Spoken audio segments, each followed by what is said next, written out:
Le plan de la transition avait fait le constat qu'il y a beaucoup d'étudiants qui sont dans des filières qui ne correspondent pas à leurs aspirations, d'une part, et il y a beaucoup de filières aussi qui ne leur permettent pas de s'insérer dignement dans le monde du travail.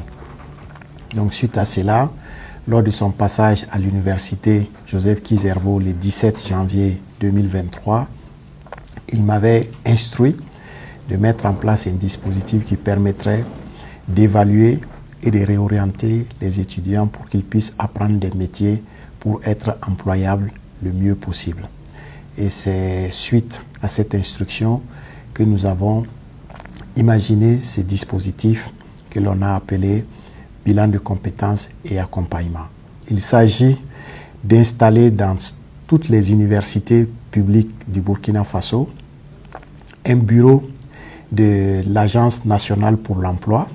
Au sein de ce bureau, on va avoir des conseillers en emploi et formation. Ces conseillers en emploi pourront recevoir tous les étudiants qui le désirent sur rendez-vous pour, d'une part, faire le bilan des compétences. Ça veut dire retracer avec eux quelles sont les compétences existantes, quelles sont les compétences manquantes, quelles sont les opportunités sur le marché du travail et vers quel type de parcours ils peuvent s'orienter pour être mieux aguerris pour affronter le marché du travail. Il s'agit de faire en sorte que les étudiants décident du parcours qu'ils souhaitent faire. Ensuite, il s'agit de faire en sorte que la formation professionnelle devienne un choix et que la formation professionnelle soit valorisée, que les gens sachent que la formation professionnelle, ce n'est pas seulement des faibles niveaux de qualification, mais la formation professionnelle concerne plusieurs niveaux de qualification, même des niveaux supérieurs. On peut faire des études supérieures qualifiantes, mais si on va dans nos universités, il y a très peu de place pour ces études qualifiantes. Donc cela va aider à diminuer la pression parce que nos centres de formation vont prendre le relais pour proposer plusieurs alternatives.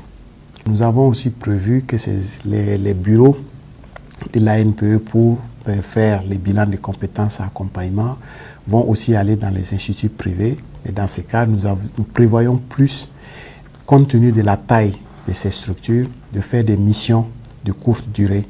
Notre ministère qui est en charge de la formation professionnelle dispose dans plusieurs centres de formation des parcours de qualification dans des métiers qui sont demandés mais que les gens ignorent. Dans notre ministère, nous disposons d'outils d'accompagnement à l'entrepreneuriat que l'on va aussi mettre à la disposition des étudiants. Nous allons en même temps aussi, avec l'Agence nationale pour l'emploi, faciliter la relation entre les étudiants et les entreprises. Voici en quelques mots les grandes lignes de ce que c'est que le bilan de compétences et accompagnement.